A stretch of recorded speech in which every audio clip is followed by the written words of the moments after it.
तेरी, महिमा महिमा हो तेरी।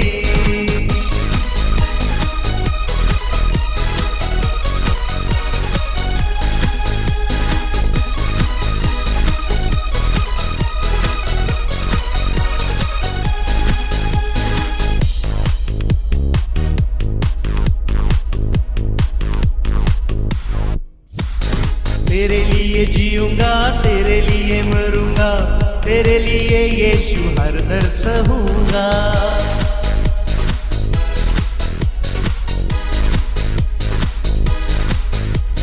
तेरे लिए जीऊंगा, तेरे लिए मरूंगा, तेरे लिए यीशु हर दर्द सहूंगा। पर मैं तेरे वचनों को ताकता ही रहूंगा, पर मैं तेरे वचनों को ताकता ही रहूंगा। महिमा महिमा हो तेरी, महिमा महिमा हो तेरी, महिमा महिमा हो तेरी, महिमा महिमा हो तेरी। यीशु तेरी महिमा करता रहूं सर्वदा, यीशु तेरी महिमा करता रहूं सर्वदा। महिमा महिमा हो तेरी, महिमा महिमा हो तेरी, महिमा महिमा हो तेरी, महिमा महिमा हो तेरी।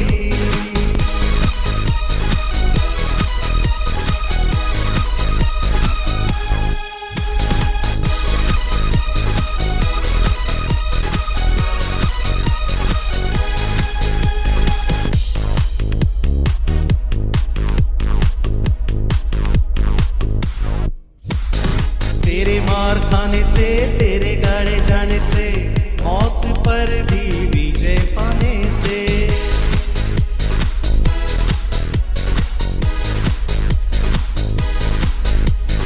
तेरे मार खाने से, तेरे गाड़े जाने से, मौत पर भी विजय पाने से।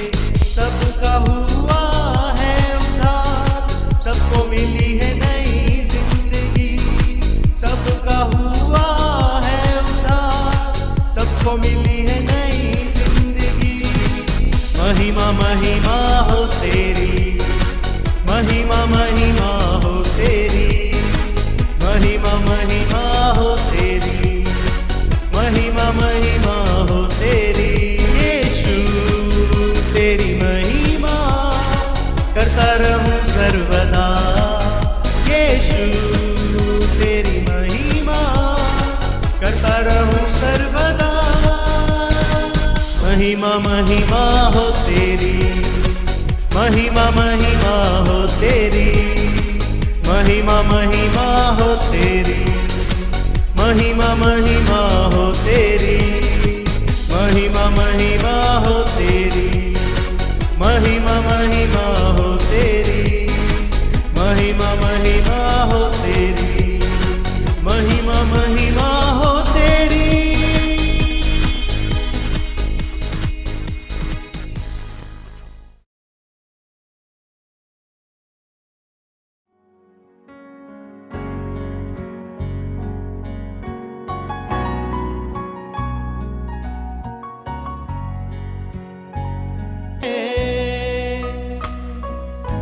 सब कुछ तूने रचाया है,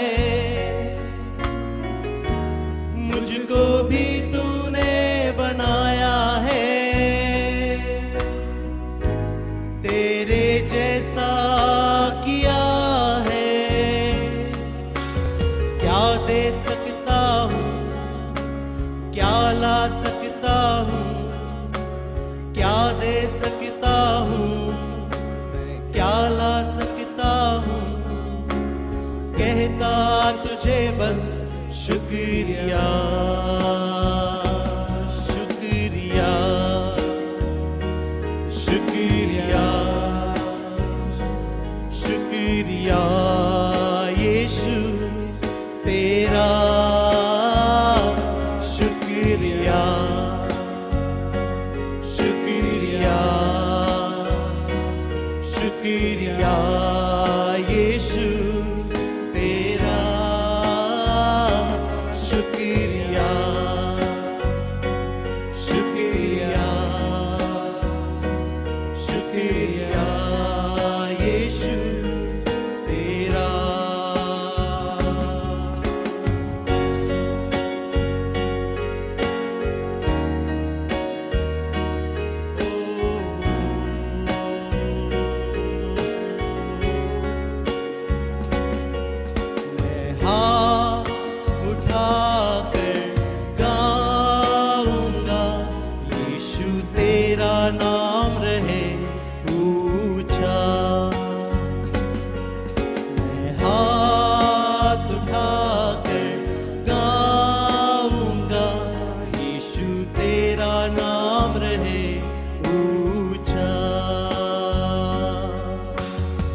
हमारा खुदा, पूरी हो तेरी ही मर्जी, आए तेरा राज्य यहाँ। मैं हाथ उठा कर गाऊंगा, यीशु तेरा नाम रहे ऊंचा। मैं हाथ उठा कर गाऊंगा, यीशु तेरा नाम रहे ऊंचा।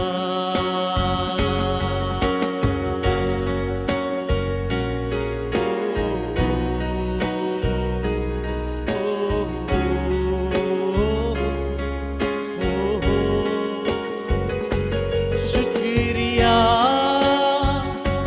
शुक्रिया शुक्रिया तेरा,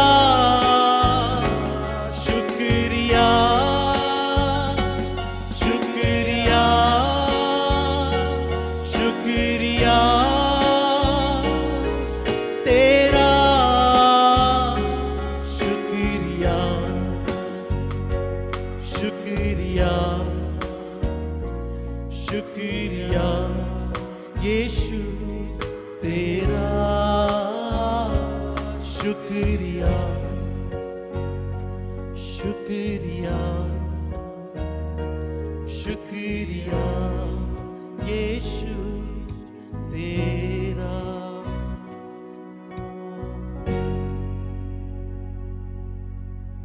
Good evening and welcome, church. Good evening और आप सबका स्वागत हम करते हैं। I'm so excited to be here with you once मैं again. बहुत उत्साहित हूँ फिर से आपके साथ मिलने के लिए।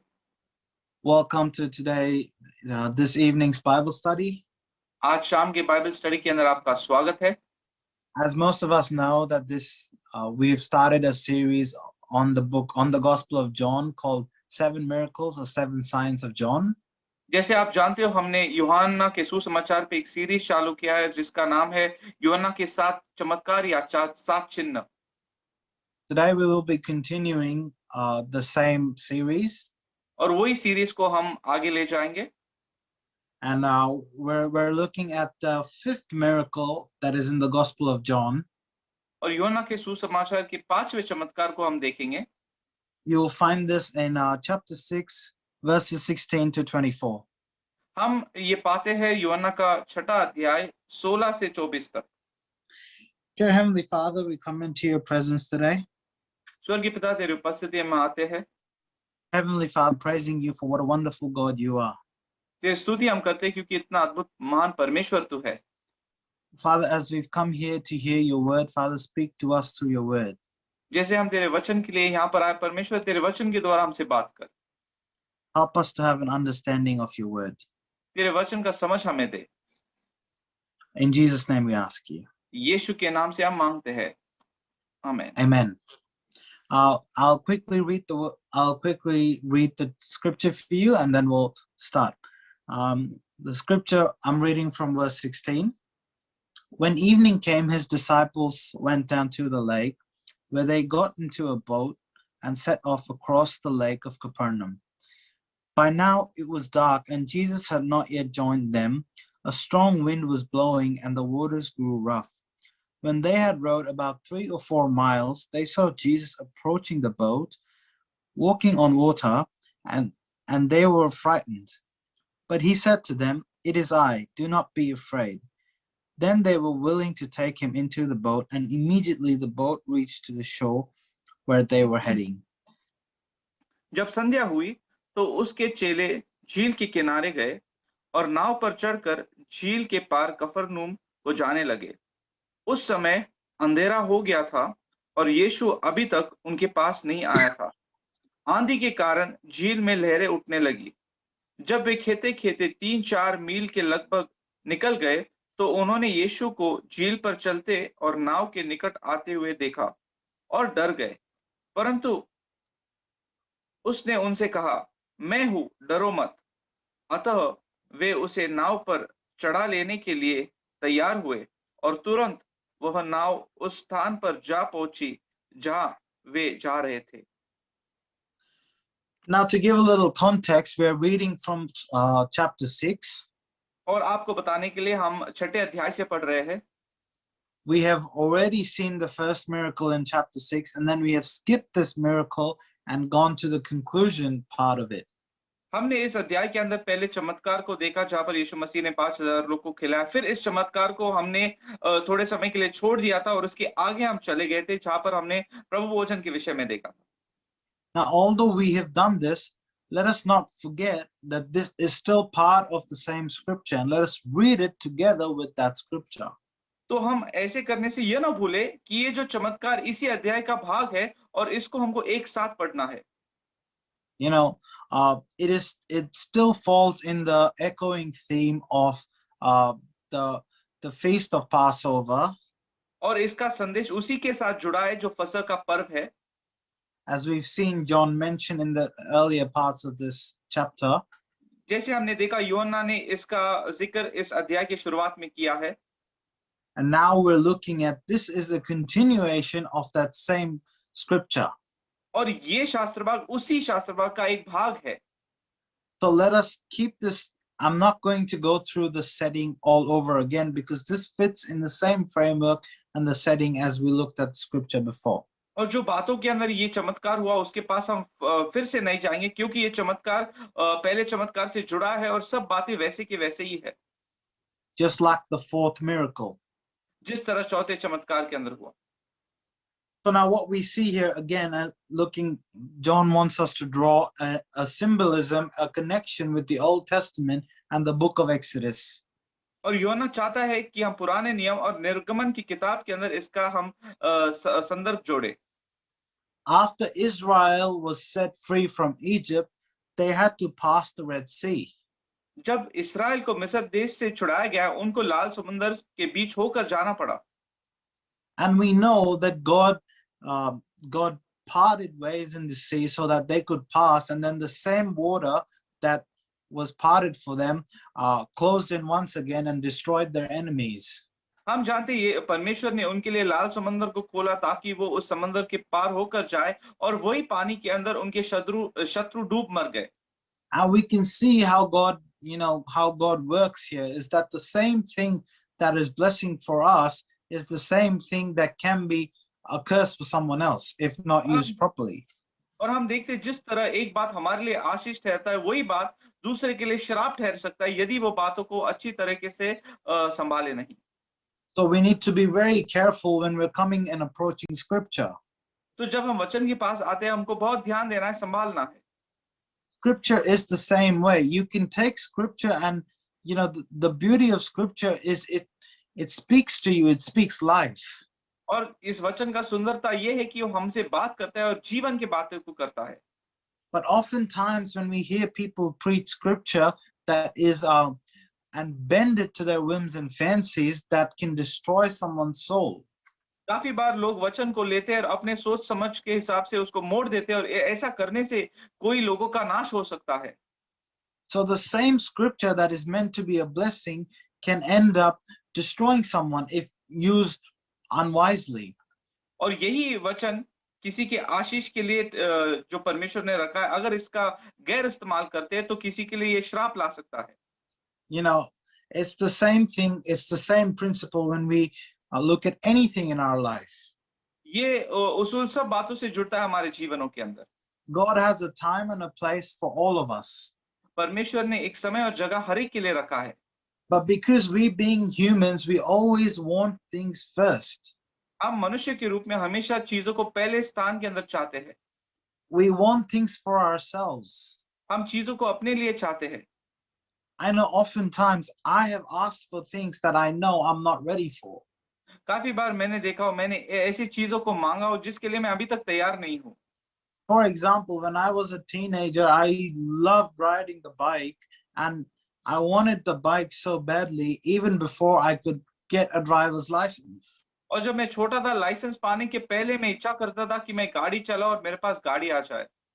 But because of good leadership in my life, because of good covering in my life, and good parents in my life, that they knew that even though I had such a strong desire for that, that would end up being a curse for me instead of a blessing.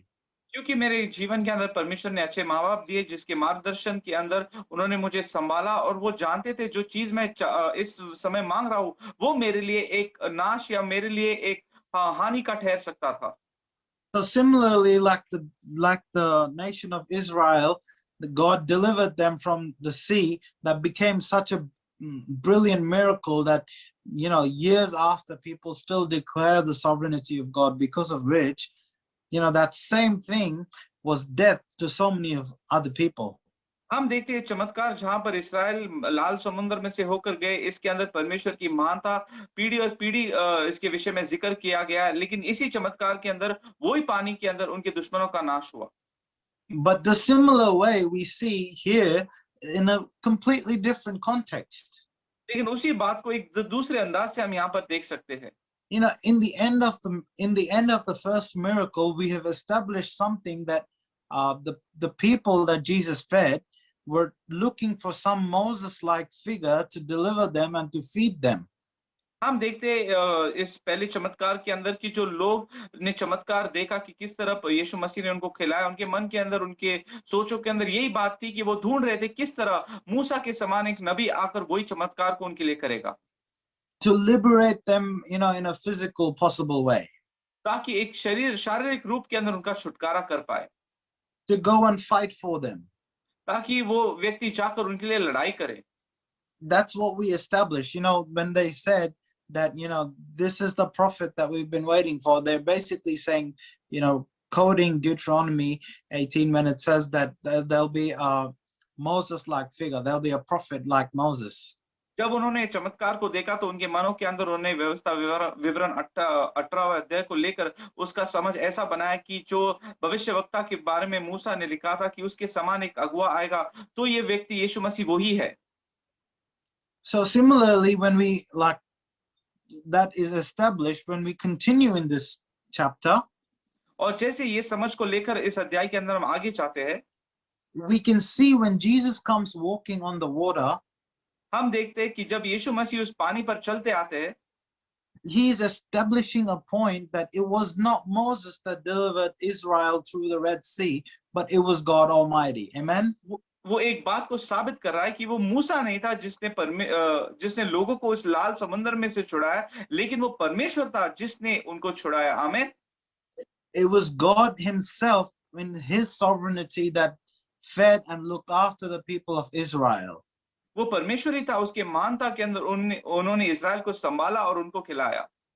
Not Moses or not any prophet.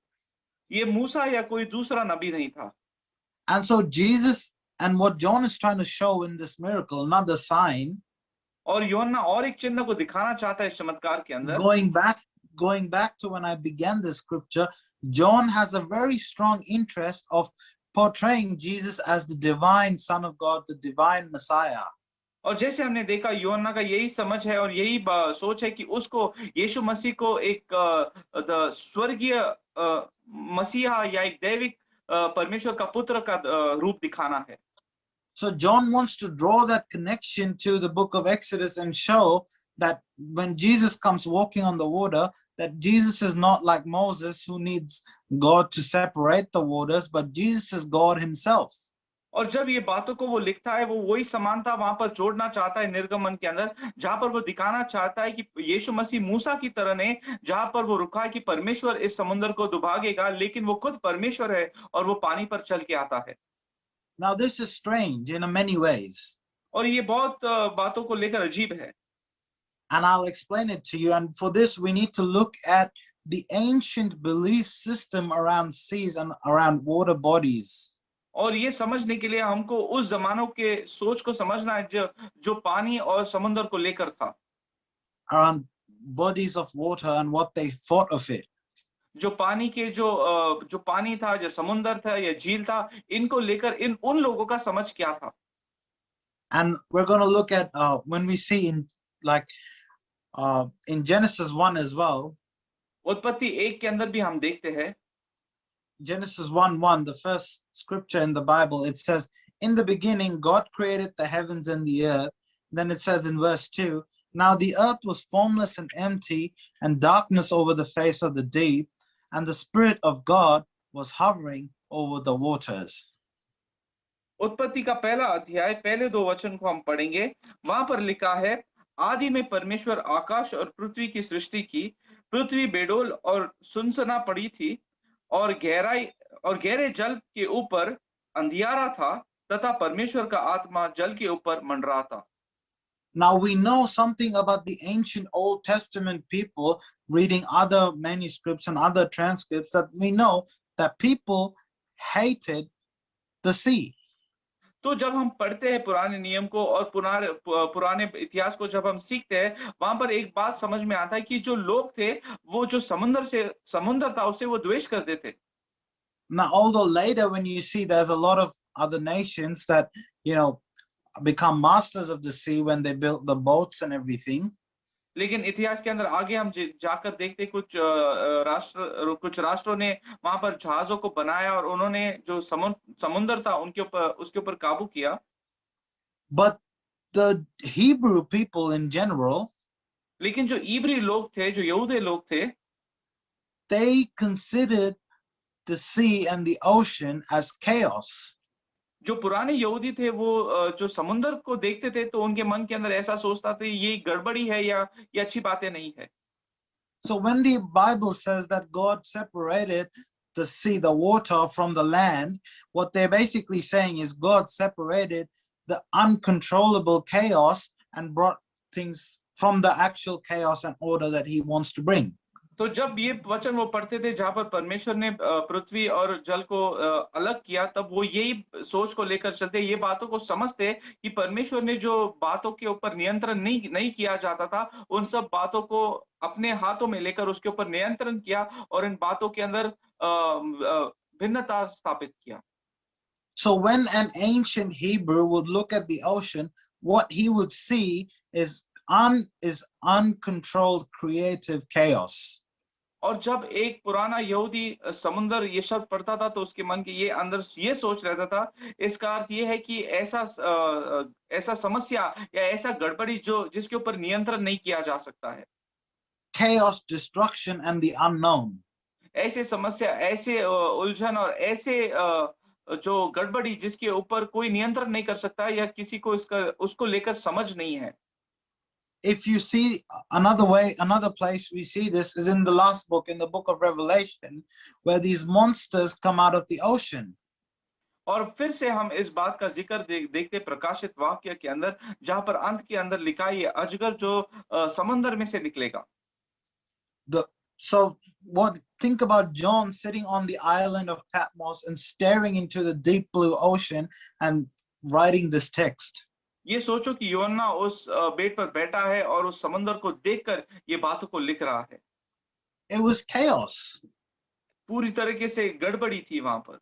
Mind you, they don't have the modern science and the modern understanding of the planet and of the ocean as we do. ये बात आपको ध्यान रखना है कि जिस तरह आज हम समुद्र और ये बातों को समझते, ऐसा समझ उनके पास नहीं था। Every time someone sailed on ship, it was most likely they would not return. ऐसा होता था कि जब कोई जहाज पर चढ़ जाता था, काफी सारे लोग को लगता था ये फिर से नहीं लौटेगा। It's like a gamble. ये एक मानो एक जुए के समान है। Right. So when we see in this scripture that the disciples left on a boat, तो जब हम देखते हैं जो चेले नाव पर चढ़े, the first thing we see that John is saying is that there was a storm.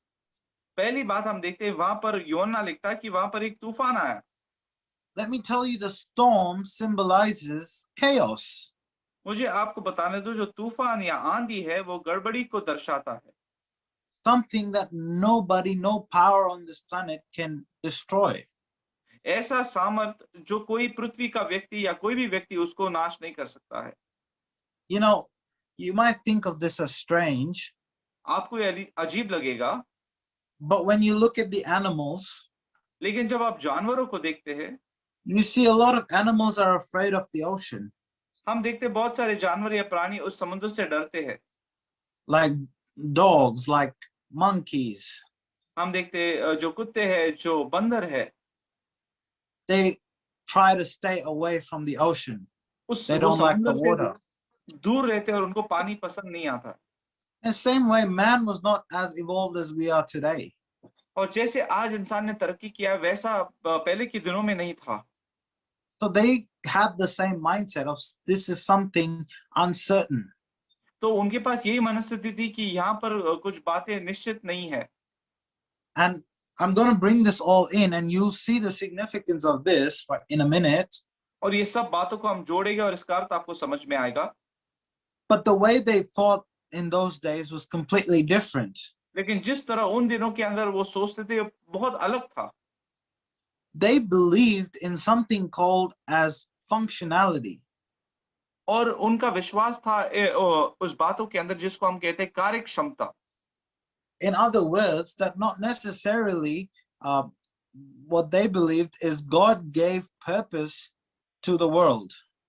तो वो ऐसा नहीं मानते थे कि परमेश्वर ने इस जगत को मकसद दिया है।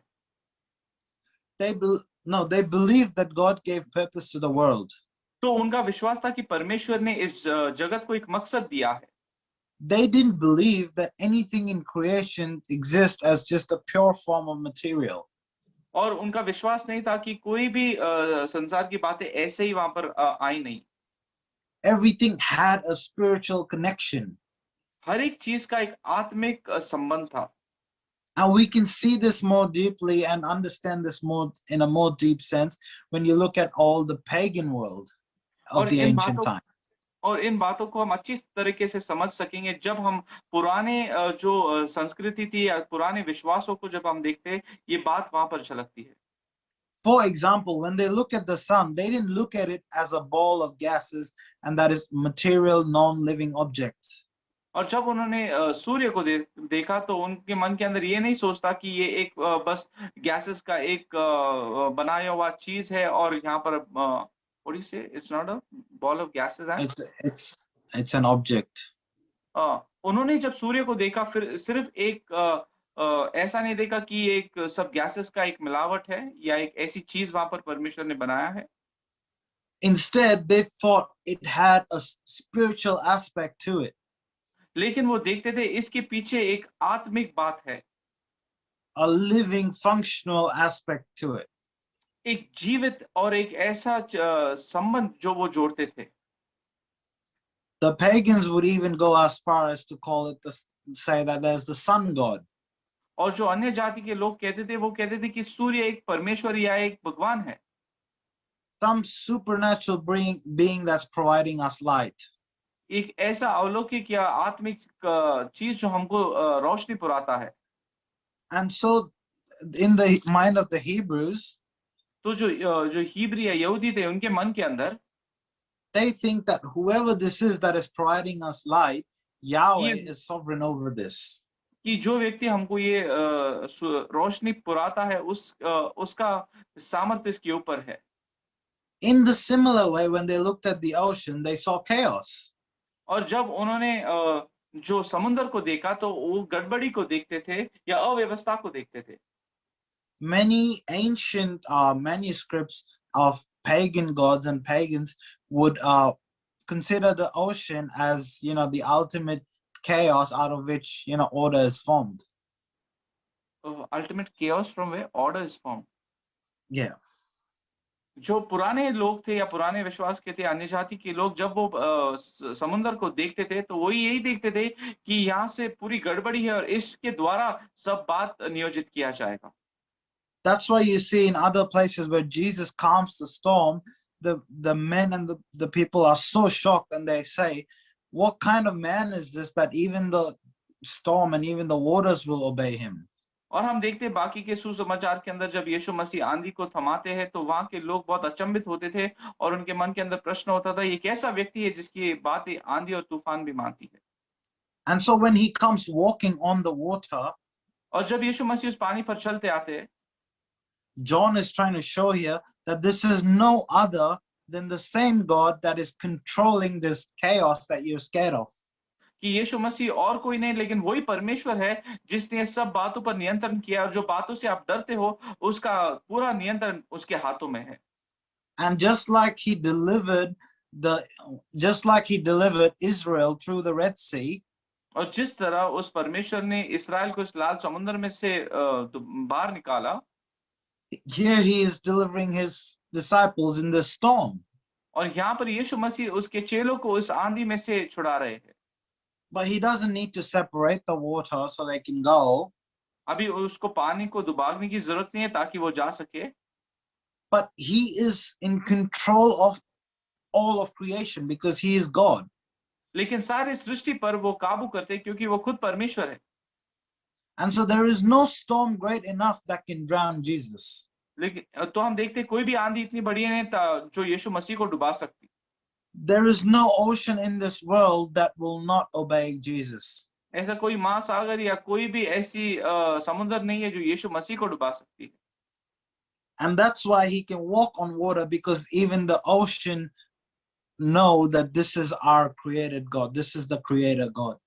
इसलिए वो पानी पर चल सकते हैं क्योंकि वो समुद्र और महासागर भी जानते हैं कि यही परमेश्वर है जिसने सब चीजों को बनाया है। Amen. आमीन। And that's where we see John is trying to connect those dots.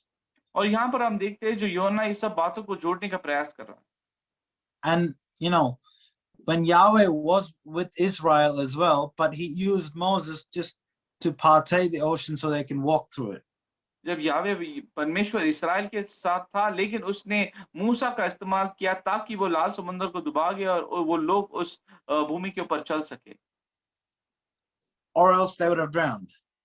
या तो ये लोग डूब जाते। But here God himself is walking on the ocean, and there's no water strong enough to drown God. और यहाँ पर हम देखते परमेश्वर खुद उस पानी पर चल रहा है और ऐसा कोई भी आंधी या तूफान या पानी नहीं है जो उसको डुबा सकती है। That's why he says, "Fear not, for I am with you." इसलिए वो कहता है कि तू डर मत, मैं तेरे संग हूँ। In other words, saying that, do you not know that there is no ocean strong enough that can drown me? वो कहना चाहता है कि तुम नहीं जानते हो कि कोई भी ऐसा महासागर नहीं है जो मुझे डुबा सकता है। And as long as it is me, और जब तक मैं हूँ and you are with me, और तुम मेरे साथ हो, there is no ocean in this world that can drown me. तो इस संसार के अंदर कोई भी ऐसा महासागर नहीं जो तुम्हें डुबा सकता है। And I am the same God that liberated your forefathers from Egypt. I am not Moses. I am not your Moses-like figure, but I am God. तो मैं वही परमेश्वर हूँ जिसने आपके पूर्वजों को मिस्र देश में से छुड़ाया है। मैं मूसा नहीं है, लेकिन मैं खुद परमेश्वर हूँ। This is a bold claim Jesus is making. ये एक बहुत बड़ी बात यीशु मसीह यहाँ पर दर्शाते हैं। And for any Jew, this is evidence of the divinity of God. और कोई भी यहूदी के लिए ये पुरावा है कि यही परमेश्वर है। And so I want to encourage you today. तो आज मुझे आपको उत्तेजन करने दो। You know, just what we can take out of this scripture इस शास्त्र में से हम क्या ले सकते हैं? is that just like the sea, we see that our world is filled with chaos. जिस तरह वो समुद्र के विषय में हमने देखा जो गड़बड़ी को दर्शाता है, उसी तरह हमारा जीवन भी ऐसे अव्यवस्था और गड़बड़ी से भरा हुआ है।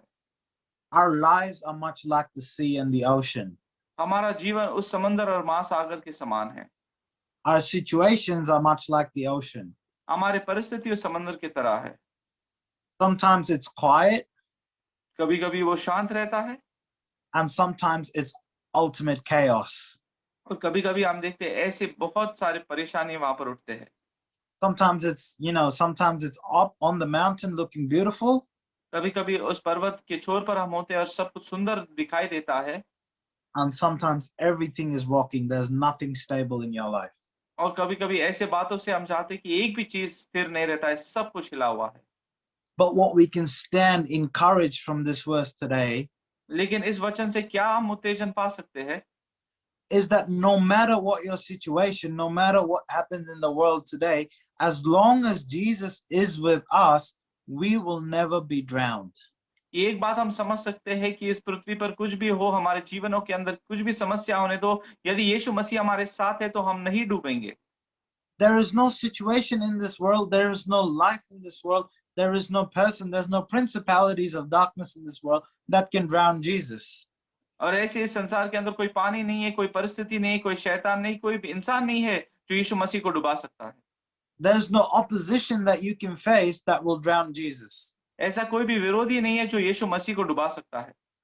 And as long as you are with Jesus, you are secure. और जब तक आप यीशु के संग हो तो आप सुरक्षित हो। But let me ask you, mind you, लेकिन मुझे आपको पूछने दो, if you find yourself drowning in a situation, यदि आज अपने आप को एक परिस्थिति के अंदर डूबते हुए अपने आप को पाते हो, if you find yourself overwhelmed by your temporary situation or overwhelmed by this world, यदि अपने आप को आप ऐसे देखते हो कि इस परिस्थिति ने मुझे पूरी तरीके से डुबा दिया है या ये संसार मुझे डुबा रही है, and we've all had those moments in our lives, और हमारे जीवनों के अंदर ये बातों से हम होकर गए हैं, instead of asking the question that where is God in this situation, you should ask the question that am I in the boat with Jesus or am I outside on the ocean? तो हमको आज ये प्रश्न नहीं पूछना है कि क्या परमेश्वर मेरे साथ है क्या, लेकिन हमको ये प्रश्न पूछना है क्या हम यीशु के साथ है और क्या हम उस नाव के अंदर है जहां पर यीशु मसीह है। As long as Jesus is in the boat will not sink. जब तक यीशु मसीह उस नाव के अंदर है तो वो नाव कभी डूबेगा नहीं। But the question is that are you in the boat or are you outside the boat? लेकिन प्रश्न ये पूछना है क्या हम उस नाव के अंदर है या हम उस नाव के बाहर है। Because God can guarantee your safety as long as you're in the boat. लेकिन जब तक हम उस नाव के अंदर है परमेश्वर हमारा सुरक्षता वहां पर सिद्ध कर सकता है। But the moment you step outside the boat, लेकिन जब हम उस नाव के बाहर चले जाते हैं, you're in the control of the chaos. तो हम उस गड़बड़ी या अव्यवस्था के अंदर अपने आप को पाएंगे।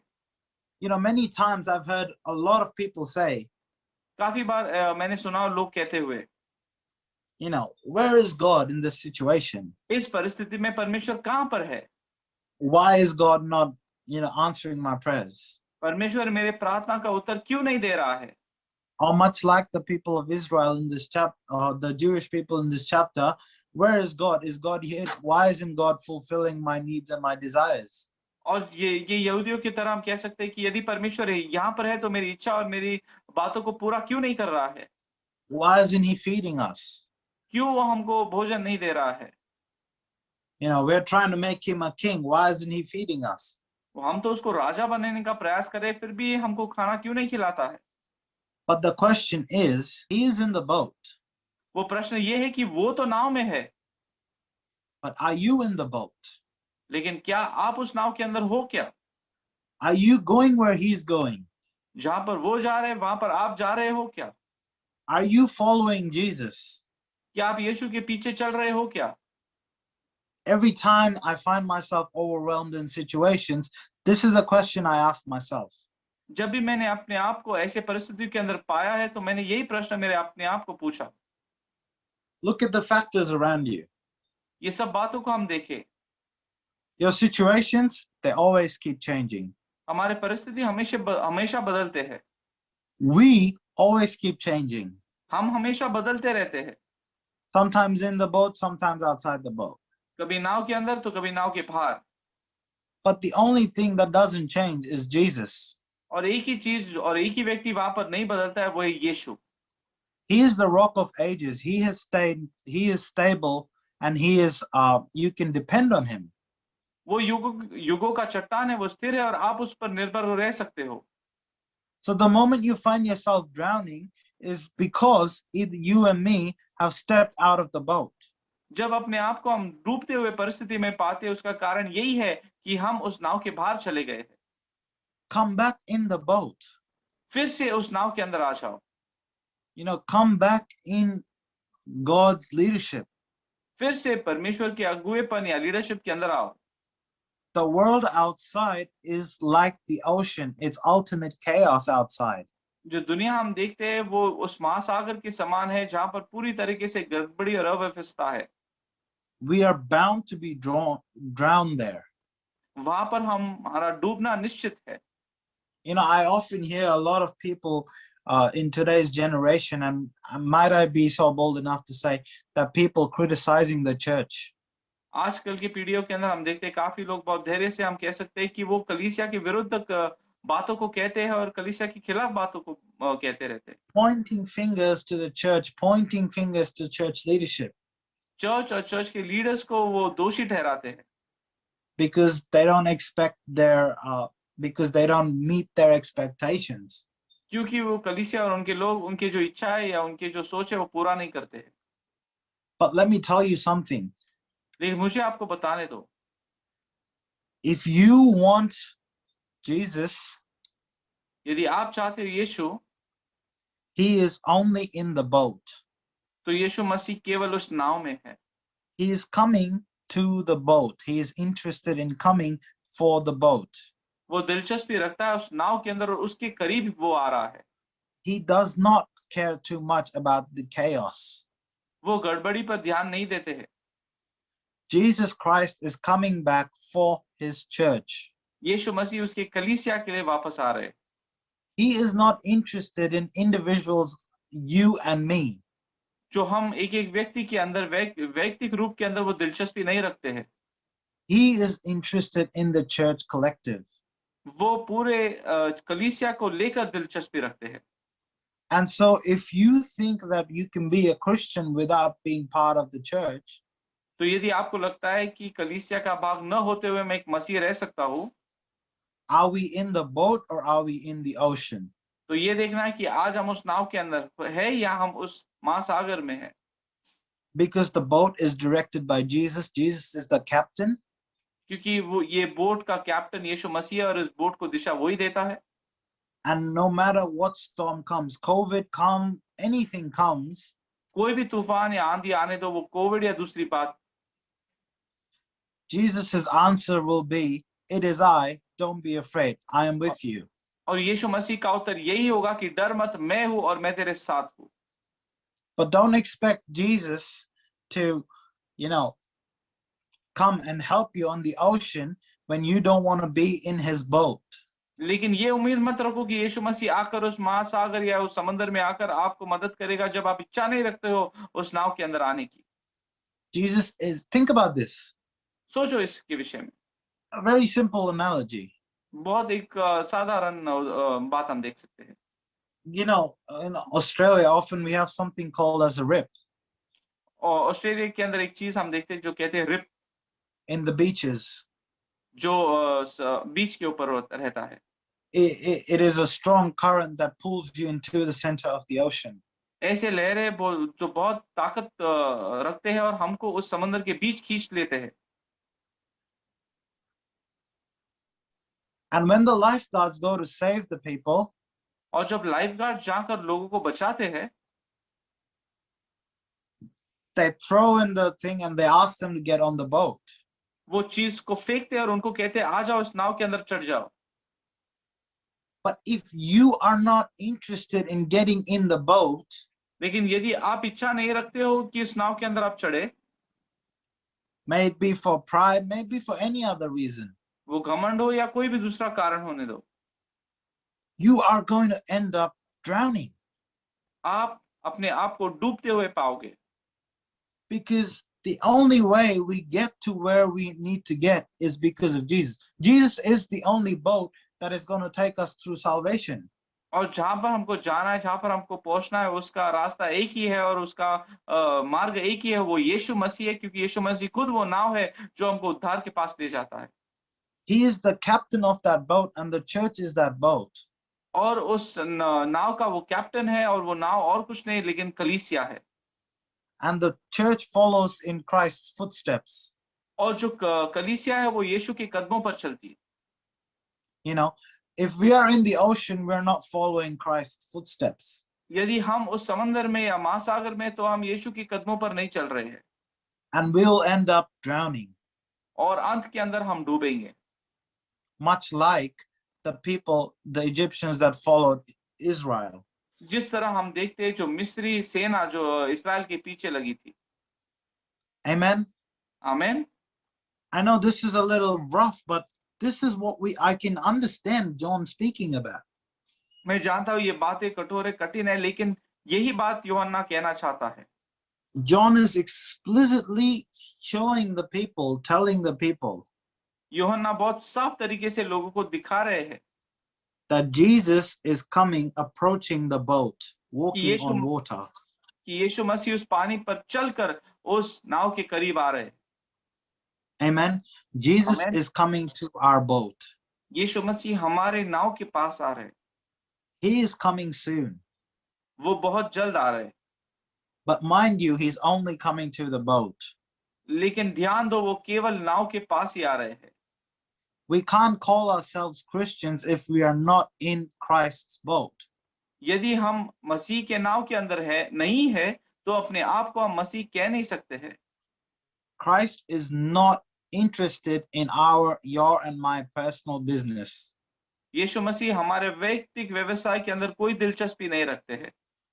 You know, when Jesus died, जब यीशु मसीह मरे, Jesus did not die so that your and my plans could be fulfilled. वो इसलिए नहीं मरे ताकि आपकी और मेरी योजना पूरी हो सके।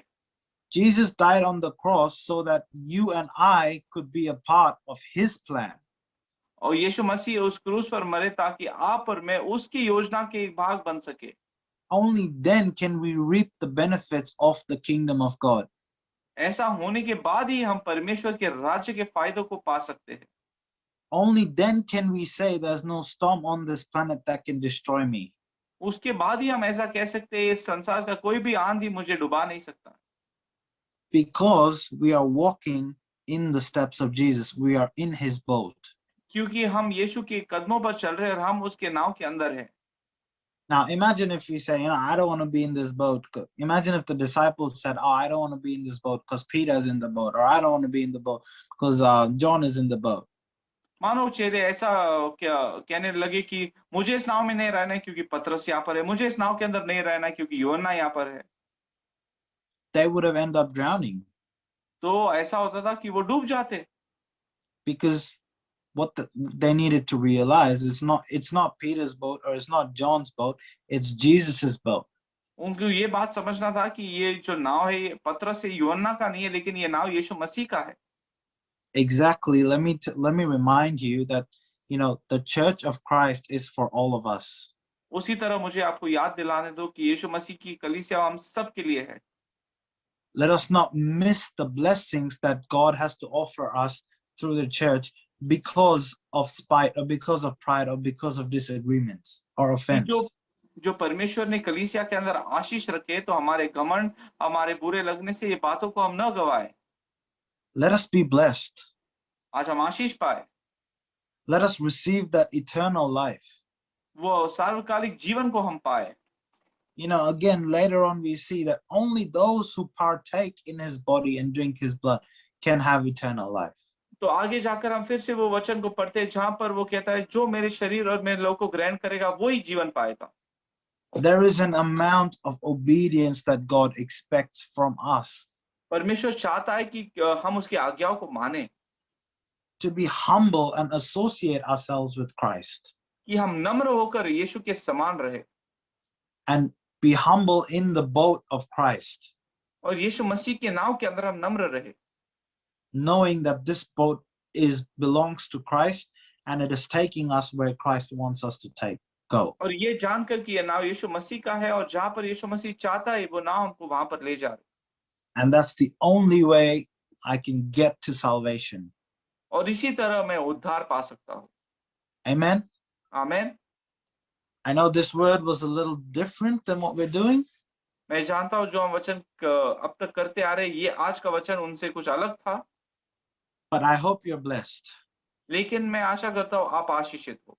Don't be discouraged. आप निराश न रहो। We are in the boat of Christ. हम यीशु मसीह के नाव में हैं। There is no storm that can take us away from Jesus. कोई भी आंधी नहीं है जो हमको यीशु से दूर ले जा सकती है। Don't fear anything. कोई भी बात से आप न डरे। Walk boldly because nothing in this world can drown us. ऐसा धैर्य और विश्वास के साथ चले कि ये सोचकर कि कोई भी दुनिया की चीजें हमको डुबाएगी नहीं। And often we see in Psalms where the psalmist says how God has conquered the mighty waters.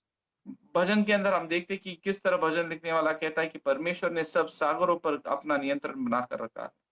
exactly what he's trying to say is God has conquered chaos. और वो यही कहना चाहता है कि परमेश्वर ने सारे गड़बड़ी पर विजय पाया है। So every chaos in your life, every destruction in your life, let me tell you, God has conquered it. आपके जीवन के अंदर हर एक गड़बड़ी या हर एक जो परेशानी है उसके ऊपर परमेश्वर ने विजय पाया है। God is here to deliver you and liberate you. परमेश्वर यहाँ पर है ताकि वो आपको छुड़ाए और आजाद करे। And the only way we can truly be liberated is if we tie ourselves to Christ and his boat. एक ही तरह हम अपने जीवन को एक ही तरह हमारे जीवन के अंदर हम स्वतंत्रता पा सकते हैं जब हम अपने आप को यीशु मसीह के नाव के साथ बांध देते हैं। Amen. आमीन। God bless you. परमेश्वर आपको आशीष दे।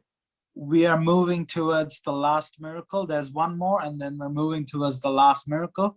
This is the climax. This is the pinnacle of all John's signs. और हम देखते हैं अब तक हमने 5 देखा है और 2 बाकी है और ये जो आखिरी के चमत्कार है ये सबसे महान बात है जहाँ पर ये यूहन्ना कुछ बातों को वहां पर दिखाएगा। You know, when we watch a movie, it reaches to a climatic scene that, you know, defines the entire movie.